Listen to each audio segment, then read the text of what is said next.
갑시다.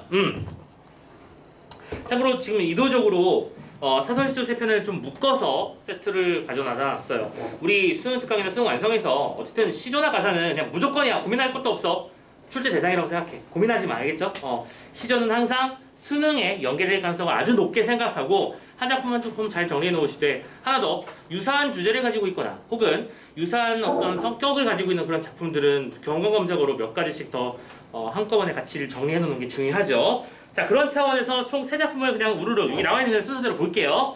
지금 해학 가풍자 첫 번째 작품 사설시조로 볼 텐데, 뭐 너무나 당연하게 알고 있겠지만 이 사설시조라고 하는 건 키워드가 뭐야? 해학과 풍자라는 사실에서 크게 벗어나는 녀석은 아마 없을 겁니다.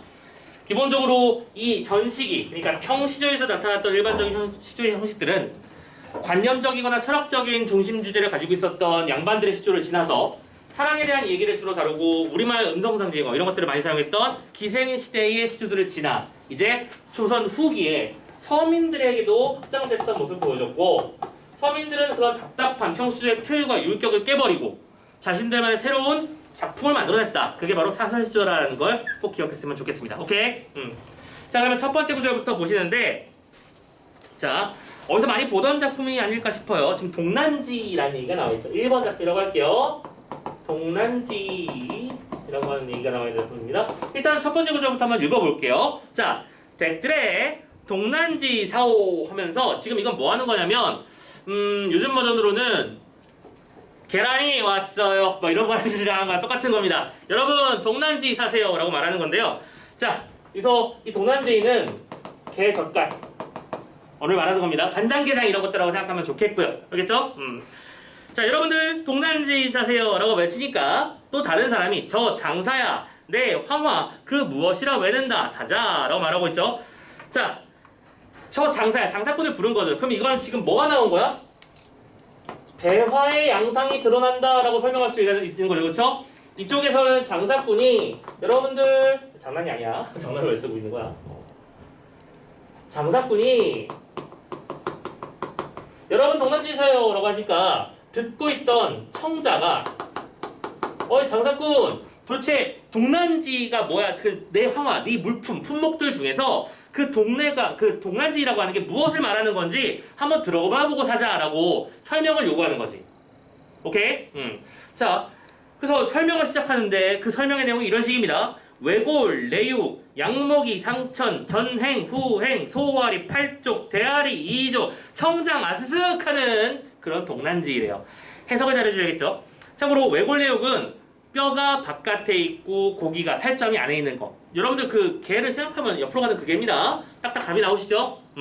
겉으로 있고, 양목, 두 눈은 상천, 하늘을 바라보고 있으며 전행, 후행, 앞으로도 갔다 뒤로 갔다 하면서 왔다 갔다 하는 소아리, 작은 다리가 8쪽 8개 있고, 대아리, 큰 다리가 2개 들어있는 집게발이죠. 2개 있는 청장이라고 하는 건 그 안쪽에는 그 장기들을 말하는 거야. 그 장기를 씹어 먹으면 아스슥 하는 소리가 나는, 그쵸? 개 껍질이랑 같이 먹으면 이렇게 아스슥 하겠죠? 그런 소리가 나는 동난지이다 라고 말을 하고 있는 거야. 그런데 일단은 교과서적인 해석으로 보자면 이 동난지를 장사꾼이 설명할 때 이래도 되나 싶을 정도로 뭐가 많았죠? 한자가 많지. 한자의 남용입니다. 그리고 우리는 이런 태도를 보고 뭐라고 부르죠? 아니 굳이 한자로 안 해도 돼. 이 녀석은요, 뼈가 바깥에 있는 녀석인데 안을 뜯어 먹으면 참 맛있답니다. 오케이? 다리 부분 쏙 뽑아 먹는 재미도 있고, 이렇게 말해도 충분히 할 수 있는 거잖아, 그치? 근데 굳이 한자로 썼다고. 자신이 가지고 있는 지식을 일부러 자랑하는 투, 다른 말로 현학적이라고 부르죠. 그럼 이 작품의 포인트는 그런 현학적인 태도를 뭐하고 있는 거다? 비판하고 싶었던 것이겠지. 비판의 의도가 담겨 있습니다. 그래서 이런 것들을 말하는 동난지를 사오라고 말을 하죠. 그러니까 당연히 그걸 설명을 들은 청자는 이렇게 말하는 거야. 장사야, 하는 무슨 뜻이야? 무슨 감탄사 이런 거겠냐? 하는 하다가 무슨 뜻이야 얘들아? 많다잖아, 그렇지? 그렇게 많이 거북스럽게 외치지 말고요. 야, 그냥 개젖이라고 하면 되는 거 아니냐 하면서 그냥 처음부터 개젖이라고 하면 되는 거지. 왜 굳이 이렇게 말했니라고 하면서 지금 대상을 꾸짖고 있는 중이죠. 맞나요? 그럼 결론적으로 이 작품에서 하고 싶었던 얘기는 그냥 일반적으로 개젖이라고 하면 충분히 이해할 수 있는 녀석을 일부러 어려운 말을 써가면서 있어 보이게 만드는 그런 사람들을 비판하고 있는 것이다라고 우리는 표준적 해석을 할 수 있죠. 뭐 요즘에 이런 것도 많잖아요. 여러분들 왜 특히 선생님은 그렇거든. 패션계나 이런 쪽에서 그치? 굳이 안 써도 되는데 왜 굳이 엘레강스하고 다크블루한 느낌을 살려가지고 에센셜한 어떤 포인트를 엣지 있게 줌으로써 이딴 단어를 쓰냐고. 뭔 소리야 그게. 무슨 얘기인지는 알겠어. 무슨 얘기인지는 알겠는데 그렇게 복잡하게까지 할 필요가 과연 있는가. 굳이 그래야만 하는가라고 하는 그런 부분들이 있다는 거 생각해 주시면 좋겠죠. 기본적으로 우리는 어느 정도 사대주의라고 하는 것에서 벗어날 필요가 있어요. 왠지 우리는 순 우리말보다는 한자어가 좀 더 유식한 느낌이 들고요. 똑같은 말이라도 영어를 쓰면 영어 단어를 쓰면 좀 더 지식과 학벌이 잘 드러난다고 생각하는 경향성이 있어. 근데 그거는 정말 바보 같은 생각이죠. 우리말을 예쁘게 아름답게 쓰는 것이야말로 가장 훌륭한 태도 아닐까라고 하는 것을 국어 선생님 입장에서 설명하고 싶은 거죠. 뭐 그렇다고 선생님이라고 항상 예쁘고 좋은 말만 쓰느냐 그런 건 아니고 선생님도 실수 많이 해 알지? 선생님 그때 얘기했었잖아. 그 선생님 와이프의 피부의 그 좋음에 얘기해서 나는 칭찬을 하고 싶은 의도로 당신은 피부가 참 고와라고 말하고 싶었던데 그 단어가 왠지 갑자기 왜 그런지 지금도 후회가 돼서 죽겠는데 와이프가 여기서 맨날 요즘 날 놀리는데 표피라고 표현했다가 지금 생각하면 되게 웃기지. 근데 선생님 말한 대로 머릿속에서 그런 생각을 했던 거야. 이걸 되게 예쁘게 포장해주고 싶은 거야. 그러니까 표피라는 말을 썼다가 그래 네 여자친구는 표피 가진 존재다 이 나쁜 녀석 이렇게 얘기를 아직도 하고 있죠. 말 조심해야 됩니다. 아무튼 한자 쓰는 게 무조건 답은 아니에요. 그렇죠? 차 키를 가져오는 건 자연스러운데 차 열쇠를 가져오는 건 이상하고 그렇지? 그런 느낌들이 아직 분명히 살아있습니다. 뭐 어쨌든 그런 얘기다 라고 생각해 주시면 좋고요. 혹시 그리고 이거는 완전히 딴 얘기인데 그냥 몰라도 되는 얘기지만 참고로 이 장사꾼의 입장이 좀 빙의가 돼서 설명을 해보자면 이 장사꾼이 왜 굳이 그러면 개젖이라는 말을 두고 동난지라고 하는 어려운 말을 썼을까라고 하는 부분을 예측해보자면 이 개젖이 발음이 매우 조심스러운 대상이야. 무슨 말인지 알죠? 오케이? 이게 개젖 같다 뭐 이런 식으로 잘못 발음할 수 있는 그런 부분이라서 아마 조심하지 않았을 거라고 예상하는 게 좀 있어요. 그런 썰이. 아무튼 간에 자, 아무튼 그런 얘기가 했고요. 자, 두 번째 작품 넘어가 보도록 합시다. 자, 두 번째 작품도 여러분들 막 내신 대비 같은 거 하면서 많이 본 작품이 아닐까 예상을 하는데요. 처음 봤으면 어쩔 수 없고 아는 작품으로 만들어두자 지금. 자, 요 작품은 되게 재미난 작품이에요. 자, 먼저 지금 지문을 보면 발가 벗은 아해들이 하면서 시작하고 있죠. 주체가 등장했습니다. 자, 우리말로 번역해서 그러니까 현재 어역으로 해서 쓰겠습니다. 벌거벗은 아이들이 있어요. 오케이. 참고로 옛날에는 아이들이 놀러 다닐 때 온몸에 진창 묻히고 돌아다니니까 선생님도 그랬었습니다. 선생님도 꼬꼬마 때 막 4살, 5살 때 할머니네 집에 놀러 가면 할머니가 그나마 팬티는 입히고 선생님 한번 얘기했었죠? 바깥에 돌아다녔다고요. 그럼 오면은 이제 막 진창 다 집어쓰고 냇물 빠졌다가 산 탔다가 나무 탔다가 하니까 엄마 진창되잖아. 그럼 잘 씻기고 옷을 그때 시절에 입혀주셨거든. 옛날에도 비슷했을 것 같아. 자, 아무튼 발가벗은 아이들이 거미줄 테를 들고 천으로 왕래하고 있어요. 이때 거미줄 테라고 하는 것은 거미줄로 테를 두른 뭐? 쉽게 말해서 요즘 말로는 잠자리치예요. 오케이? 그래서 잠자리 잡기 놀이를 하고 있는 중이겠지? 왕래하면서 발가숭아 발가숭아 저리 가면 죽느니라 이리 오면 사느니라 라고 하고 있어요. 자, 이때 얘들 뭘 하고 있어요? 발가숭이라고 부르고 있습니다. 그런데 이때 이 발가숭이라는 빨간색으로 쓰자. 발가숭이라고 하는 것은 고추 잠자리 같은 것들을 말하는 거야. 그럼 봐봐. 빨갛게 익어서, 그러니까 잘 익어서 여러분 고추 잠자리 실제로 본 적 있나요? 잠자리도 못 본 사람이 많지. 참고로 잠자리가 비행 능력이랑 이런 사냥 능력이 엄청나게 뛰어난 건 알고 있죠. 원래 그 선사시대로 넘어가면 대형 잠자리가 있었는데 그것이 지금 축소된 걸로 알고도 있을 것이고요. 비행 능력 짱짱맨입니다. 장난 아니에요. 자, 아무튼 그때 이 빨간색 잠자리를 고추 잠자리라고 부르는데 이걸 빨가숭이라고 부르는 거야. 그러면 잘 봐. 지금 이 문제에서, 이 지문에서, 아니 이 작품에서의 핵심은 지금 이거 뭐야? 언어 유희가 등장하는 거지. 발가숭이들이 발가숭이를 부르고 있는 거지. 무슨 말인지 알겠어? 발가숭이 아이들이 발가숭이를 부르면서 하는 얘기가 저리 가면 죽고 이리 오면 산대요. 하는 얘기는 저리 가면 죽고 이리 오면 산답니다. 근데 이것을 발가숭이 아이들이 하는 의도는 뭐죠? 나한테 잡혀달라고 말하는 의도겠죠? 오케이? 그러니까 이건 뭐죠? 실은 실제와 반대되는 이야기를 하고 있는 거야. 발가숭이는 아이들한테 잡히면 죽어요. 선생님 같은 사람한테 걸리면 죽어요. 선생님 얘기했었잖아. 그 잠자리 어떻게 끼고 놀았는지. 지금 선생님이 요게 딱 그 잠자리 잡는 모습이에요. 잠자리 날개를 하나, 둘, 셋, 다섯, 19마리, 8마리 잡고 막 서로 싸움 붙이고 머리 날리고 막 일단 나쁜 짓을 했었거든. 이러고 노는 거야, 그치? 응. 자, 그러면서 산다고 거짓으로 속이고 있고 이러면서 부르나니 발가숭이로다. 발가숭이들아 이리 오면 살고 저리 가면 죽는다라고 말하는데 그 부르는 아이들이 발가숭이라는 거야. 무슨 말인지 이랬어? 그럼 참고로 이 말들은 요 말 부분이 뭐인 거야? 거짓된 말. 즉 상대방을 속이기 위해서 하는 말. 다른 말로 가먼 이설이 되는 거죠. 자, 그런 상태에서 제일 중요한 마지막 줄은 이거야. 아마도 세상 일이 다 이러한가노라. 이것은 아이들의 놀이였지. 아이들의 유희를 통해서 세상을 살아가는 어른들의 모습을 연결시키고 있는 거야. 세상이 다 이러하다. 그럼 이러한 건 뭔데요? 상대방을 속고 속이는 관계에 놓여 있음을 풍자하는 작품인 거죠. 오케이? 지금 주제가 굉장히 다양하게 보이는 거 보이시죠? 맨날 우리가 시조 하면은 하는 얘기가 임에 대한 그리움, 그치? 유기적 이념, 자연 친화, 물화일체 이런 얘기만 맨날 하다가 서술시로 넘어오면 이렇게 다양한 얘기들을 한다고. 개 젖 타는 얘기, 그치? 고추 잠자리 이야기잖아. 됐나요? 그럼 특징 잡아놓으시고 3번 작품까지 하고 마무리 짓시다. 세 번째 작품. 개야미, 불개야미, 잔등 뚝 부러진 불개야미가 있어요. 자, 개미가 있습니다. 중심 소재는 개미예요. 잠깐만. 중심 소재는 동난지였고요. 벌거숭이 아이들과 발가숭이였고요. 여기서 개미가 대상입니다. 이때 개미는요. 무슨 개미? 불개미야. 물리면 따끔한 정도를 느끼는 그런 녀석이고요. 이때 불개미는 첫 번째 잔등이 뚝 부러졌답니다. 등이 부러졌답니다. 무슨 얘기예요? 척추가 꺾였다고요. 지금 죽기 직전일 겁니다. 이해됐나요? 무슨 말인지? 자, 그럼 불개미가 있는데 심지어 무슨 일도 벌어지고 있어. 중장 앞발에는 정종나고 뒷발에는 종기가 났대요. 정종이라고 하는 건 버즘, 피부병. 그러니까 앞발에는 피부병이 들었고 뒷발에는 선생님 개미는 발이 새쌍인데요. 그런 거 신경 쓰지 말고요. 오케이? 뒷발에는 정종, 종기를 말하는 거예요. 종기가 나면 이제 부어 올라가지고 종기 터트리면 막 고름 터지고 그거 있잖아. 그치? 참고로 요즘 그 뉴스에 원숭이 두창 얘기가 많이 나오는데 그 원숭이 두창에 나오는 그 징그러운 사진이 그 종기입니다.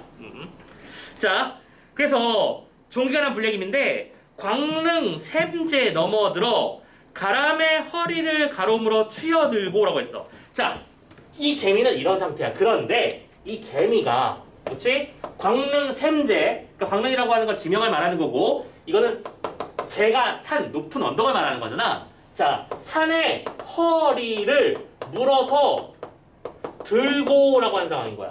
자, 허리가 부러져 있고 앞발과 뒷발을 제대로 못 쓰는 그 개미 한 마리가 웬 산을 하나 들어서 물었대요. 그리고 나서는 북해를 건넌다는 말이 이셔 이다 라고 말했어요. 심지어 그런 다음에 뭐라고 했어? 바다 북해를 건넌답니다. 상식적으로 생각해봐. 이거 말이 안 돼. 말이 안 되잖아. 말 자체가 안 되는 상황이, 말도 안 되는 상황이죠. 개미가 어떻게 산을 들면 그 개미는 허리가 부러졌는데 어떻게 산을 들어 올리냐고. 그런데 핵심은 이거야. 온 놈이, 이 말이 이셔이다. 니마 온 놈이 온 말을 하여도 님이 짐작하셔서. 그렇지. 온 놈들이 온 말을 하더라도 님이 알아서 짐작해주세요. 그럼 봐봐. 이때 온 놈은 세상에 많은 사람들, 나쁜 놈들, 부정적 존재들, 그리고 그 부정적 존재들이 하는 나쁜 말들. 그 나쁜 말은 뭐죠? 유언, 비어라는 얘기겠지. 그 말의 내용이 뭐니까? 요 얘기니까요. 됐나요? 그럼 말도 안 되는 얘기를 퍼뜨리는 사람들이 있다. 하지만 현명한 님이시여 그거를 분명히 제대로 판단하셔야 된다고 말하면서 결론적으로는 자신을 모함하는 말에 현혹되지 말아주십사라고 부탁하는 내용이고, 참고로 이 작품이 우리 수특에 실려있는 이유도 감이 잡히시죠? 앞에 정가정이라는 기억하세요. 자신을 모함하는 말이 말도 안 됨을 드러내기 위한 작품이다라는 거. 오케이? 자, 아무튼 일부러 본 김에 여러 작품들을 한번 같이 살펴봤고, 결론적으로 이 세 작품의 공통적인 특징들은 전부 다 뭐예요? 세태를 비판하고 풍자하고 있는 겁니다. 첫 번째 작품은 지나치게 잘난 척하는 사람들, 두 번째 사람들은 가만히서라는 존재들, 세 번째는 참언하는 존재들. 참언이라고 하는 건 참소하는 말이야. 참소라는 게 뭔데? 억울하게 사람을 더 씌우는 거지. 프레임 씌우는 걸 말하는 겁니다. 자, 아무튼 작품의 전체적인 내용 요 정도까지 잡아 놓으시고, 참고로 이 다작품 같은 경우에는 만약에 이게 내신 버전이었으면 선생님이 이 얘기도 굉장히 강조했을 거야. 얘들아, 개미가 허리가 부러진 상태에서 산을 들어올리고 바다를 걷는다는 건 말이 안 되잖아. 그치? 우리는 이걸 뭐라고 쉽게 얘기할 수 있어? 불가능한 상황 설정이라고 불러. 근데 여러분들 아마 문화작품들 보면서 이렇게 불가능한 상황 설정을 통해서 자신의 상황을 강조하는 표현법 많이 본 적이 있었을 겁니다. 시조가 됐든 혹은 뭐 가사가 됐든 간에요. 오케이?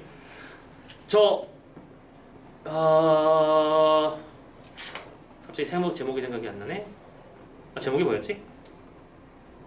아니, 작품들 중에 예를 들어 병풍에 있는 수탉이 꼭 끼어하고 울면 그때 당신이 오시랍니까 하는 그런 작품, 그런 시죠.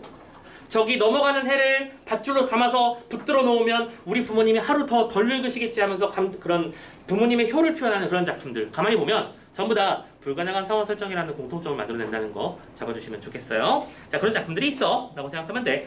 자, 여기까지 해서 시조 작품들을 봤고요. 자, 마지막으로 애오 잠병서라고 하는 작품으로 전체 내용을 마무리하도록 하겠습니다. 자, 마지막 세트 넘어갈게요. 시조는 어쨌든 아는 작품의 범위를 많이 늘리고 내가 비교적으로 이해할 수 있는 작품들의 수가 많으면 많을수록 내 무기, 그러니까 쉽게 말해서 전쟁 상황으로 비유하자면 총탄이 많아지는 거라고 생각하면 좋아. 알겠지? 한 작품이라도 더 많이 봐주세요. 자, 마지막 작품입니다. 대망의 수특 마지막 작품. 애, 오, 잠, 병, 서.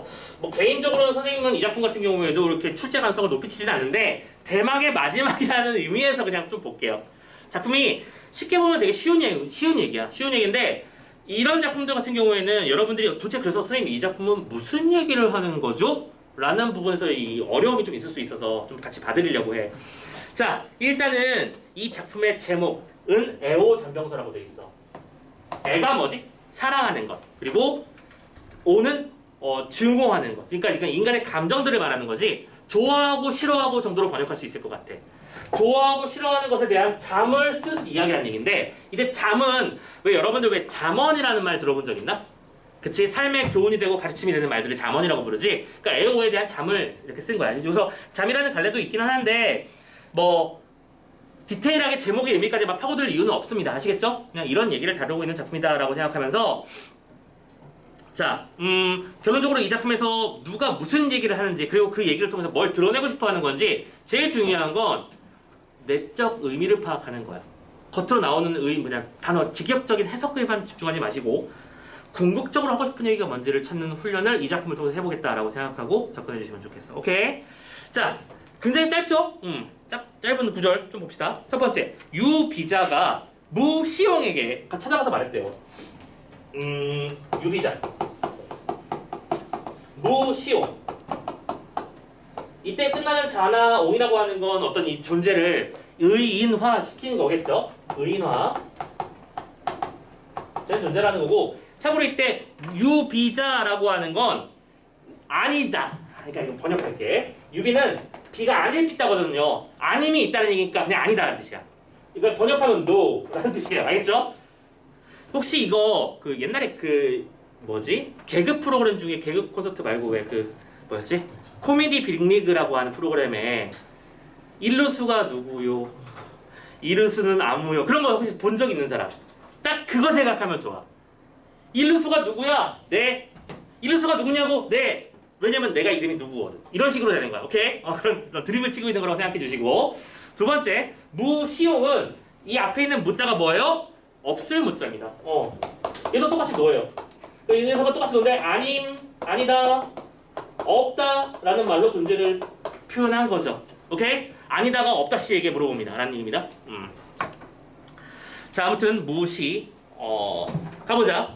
유비자가 먼저 물어보죠. 근자, 최근에 여럿이 모여서 인물을 평론하는데 어떤 사람을 당신은 사람이라고 하고 어떤 사람은 사람이 아니라고 합니다. 자, 유비자에 대해서 사람들이 품평을 하는데 어떤 사람들은 사람이 맞다라고 하고 어떤 사람들은 사람이 아니다라고 말을 한대요.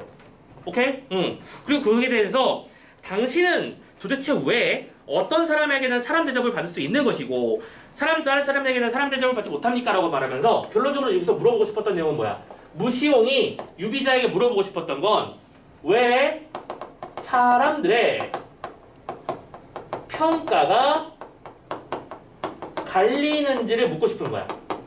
쉽게 말해서 당신이란 존재에 대해서 세상 사람들은 훌륭하다 혹은 훌륭하지 않다라고 말하는 다양한 측면들이 있는데 이것에 대해서 어떻게 생각하십니까? 하고 리포터 마이크를 넘긴 거죠. 이해되셨나요?